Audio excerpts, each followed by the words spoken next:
Herzlich willkommen zurück, liebe Deutschlerner und Weltreisende, zum zweiten Teil unserer Deutschblitz-Survival-Serie.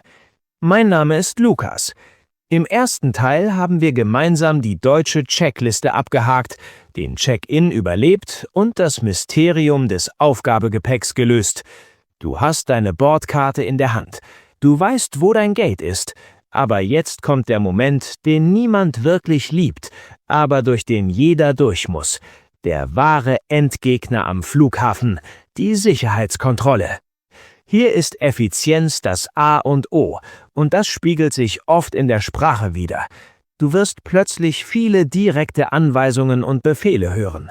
Keine Sorge, das ist nicht unhöflich gemeint, sondern dient der schnellen und sicheren Abwicklung.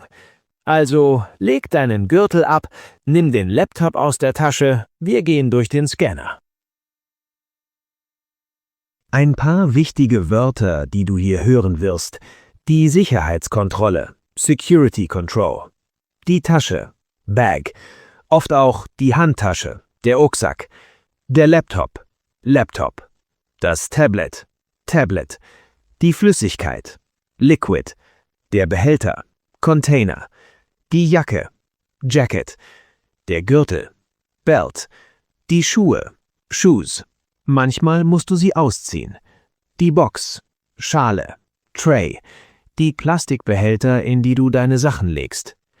Typische Anweisungen, die du hören wirst: Bitte legen Sie alle elektronischen Geräte in die Box. Das bedeutet Laptop, Tablet, Handy, Powerbank. Alles raus aus der Tasche und in eine separate Plastikwanne. Bitte nehmen Sie Ihren Laptop aus der Tasche. Gleiche Bedeutung, oft spezifischer. Haben Sie Flüssigkeiten im Handgepäck? Die klassische Frage. Bitte leeren Sie Ihre Taschen, wenn der Alarm piept und Sie deine Taschen kontrollieren wollen.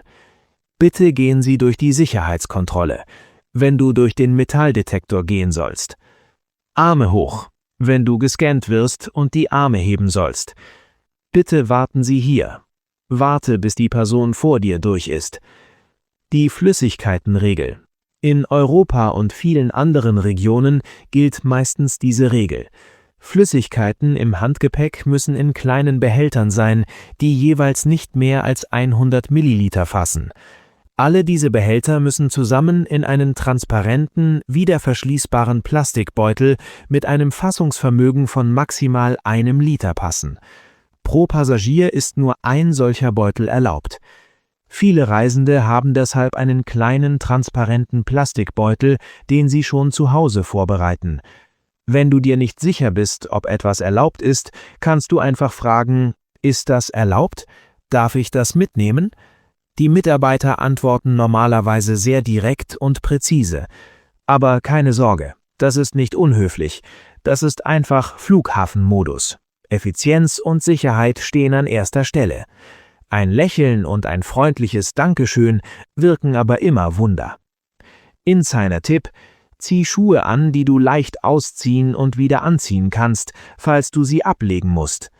Vermeide zu viel Metall an Kleidung und Accessoires, um den Alarm nicht auszulösen.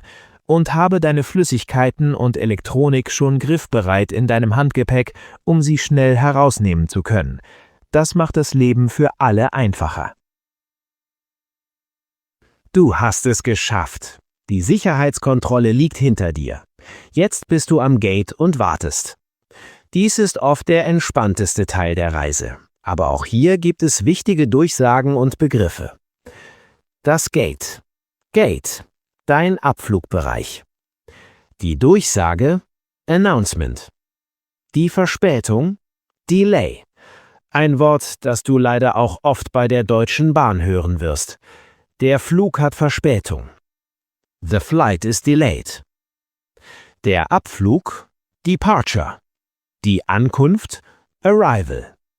Der Flugsteig, Pier oder Concourse, manchmal synonym mit Gate-Bereich verwendet.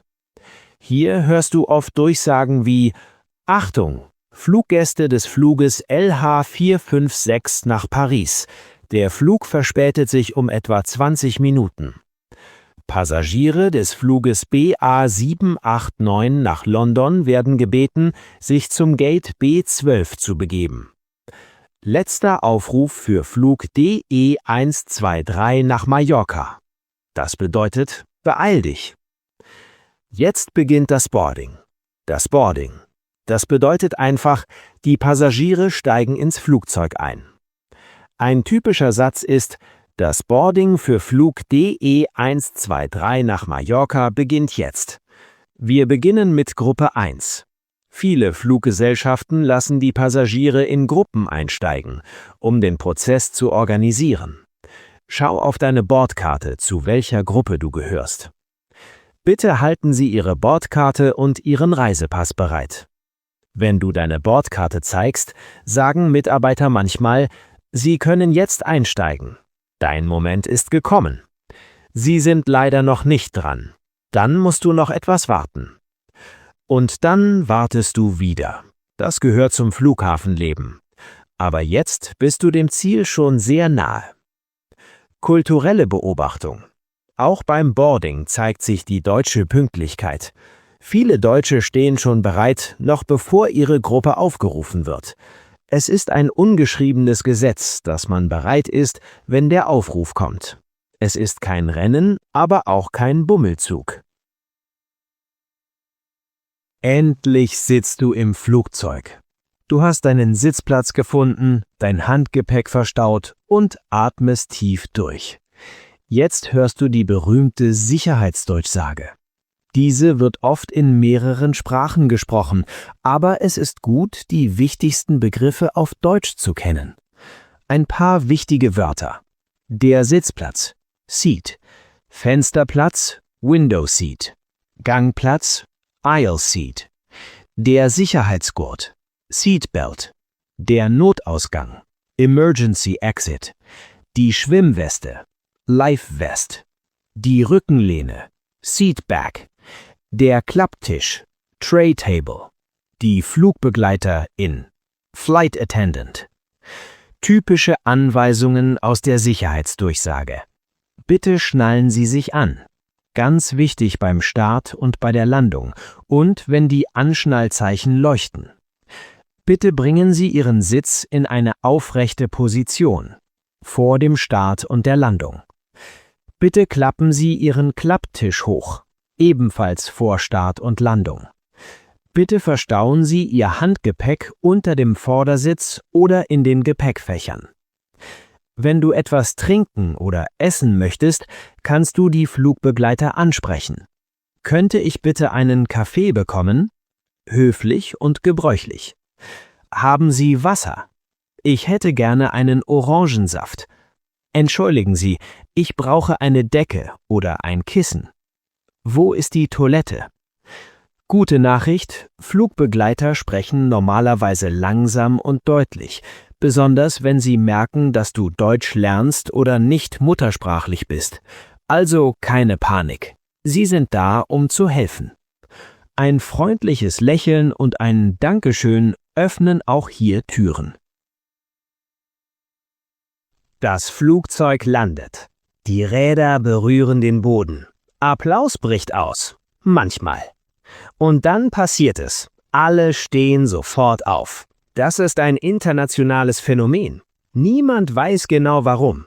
Das Flugzeug rollt noch zur Parkposition, aber alle springen auf, um ihre Taschen aus den Gepäckfächern zu holen. Es ist, als gäbe es einen unsichtbaren Startschuss. Aber keine Sorge, du musst nicht mitmachen, wenn du nicht willst. Dein Koffer kommt nicht schneller, nur weil du stehst. Die Passkontrolle für internationale Flüge. Wenn du aus einem Nicht-Schengen-Land kommst, musst du zuerst durch die Passkontrolle. Halte deinen Reisepass bereit. Es gibt oft separate Schalter für EU-Bürger und Nicht-EU-Bürger. Vokabular: Passkontrolle, EU-Bürger, Nicht-EU-Bürger. Die Gepäckausgabe. Jetzt gehst du zur Gepäckausgabe, Baggage Claim, das große Band, auf dem dein Koffer im Kreis fährt. Dort siehst du große Bildschirme, die anzeigen, auf welchem Förderband dein Flug ist. Dein Koffer fährt im Kreis, hoffentlich auch deiner. Manchmal dauert es eine Weile, bis alle Koffer da sind. Hab Geduld. Was tun, wenn dein Gepäck fehlt? Wenn dein Gepäck nicht ankommt oder du es nicht finden kannst, musst du zum Lost and Found Schalter, Lost and Found Desk oder zur Gepäckermittlung, Baggage Tracing. Dort kannst du sagen, mein Koffer ist nicht angekommen. Ich kann mein Gepäck nicht finden. Mein Koffer ist verloren gegangen. Die Mitarbeiter dort werden dir dann helfen, ein Formular auszufüllen und dein Gepäck zu suchen. Halte deine Bordkarte und den Gepäckabschnitt, den kleinen Aufkleber, den du beim Check-in auf deine Bordkarte bekommen hast, bereit. Deine Reise ist noch nicht zu Ende? Du hast einen Anschlussflug? Anschlussflüge umsteigen. Umsteigen. To change planes. Transfer. Folge den Schildern für Transfer oder Connecting Flights. Die Umsteigezeit? Layover Time.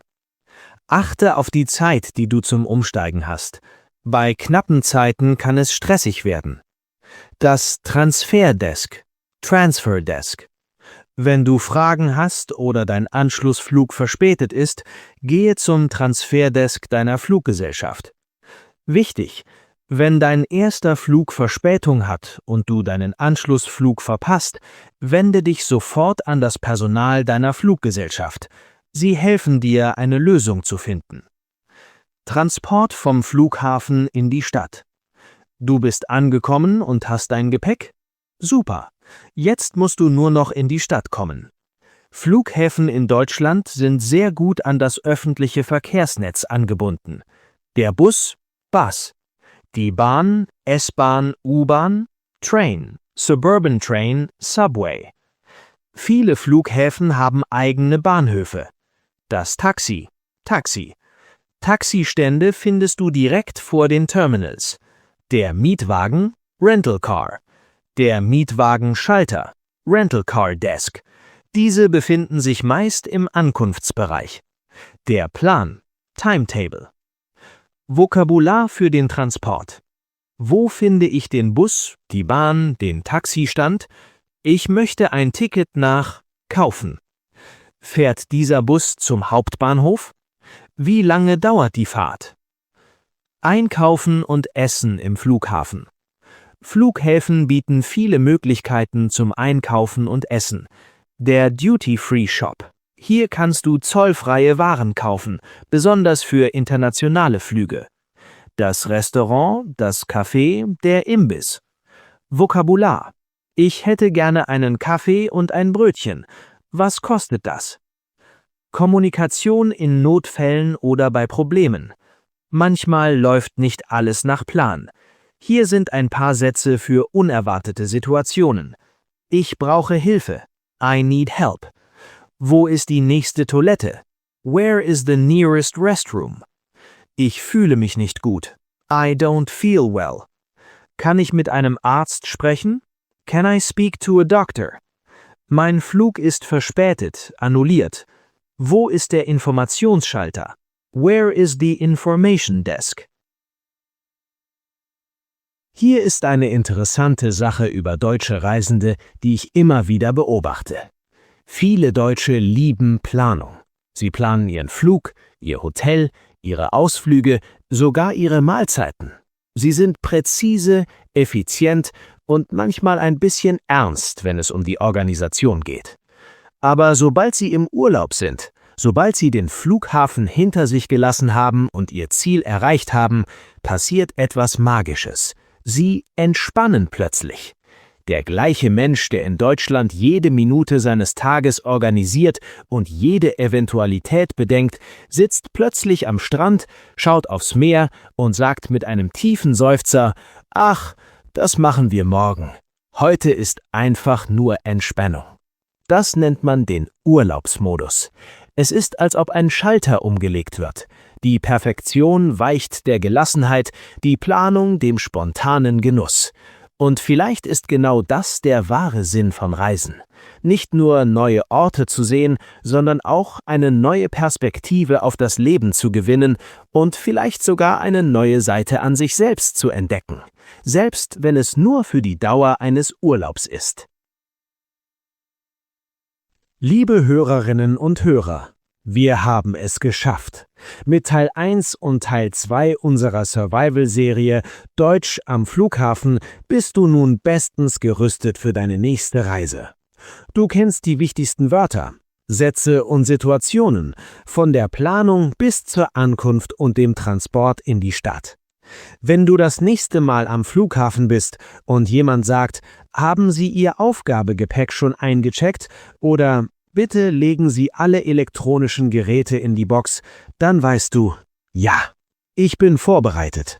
Ich weiß, was das ist und ich weiß, was zu tun ist.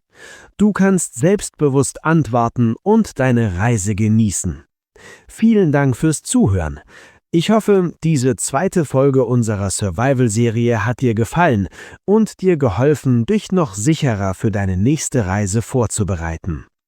Wenn du mehr von unserer Survival-Serie hören möchtest, schreib mir in die Kommentare oder schick mir eine Nachricht. In welcher Alltagssituation brauchst du noch Deutsch? Im Restaurant, beim Arzt, im Hotel oder bei der Deutschen Bahn, wo das Wort Verspätung eine ganz neue Bedeutung bekommt? Deine Vorschläge helfen mir, die nächsten Episoden zu planen. Und vergiss nicht, abonniere den Kanal, wenn du mehr Deutsch lernen möchtest, mit Geschichten, Humor und echten Alltagssituationen. Teile diese Episode mit Freunden, die auch Deutsch lernen und vielleicht bald reisen. Bis zur nächsten Folge. Und denk daran, der Urlaub beginnt nicht erst am Strand. Er beginnt mit einem Satz am Flughafen. Guten Tag, ich würde gerne einchecken. Gute Reise. Bleib sicher und hab eine wunderbare Zeit. Tschüss. Tschüss und bis bald. Vielen Dank fürs Zuhören. Abonniert für mehr.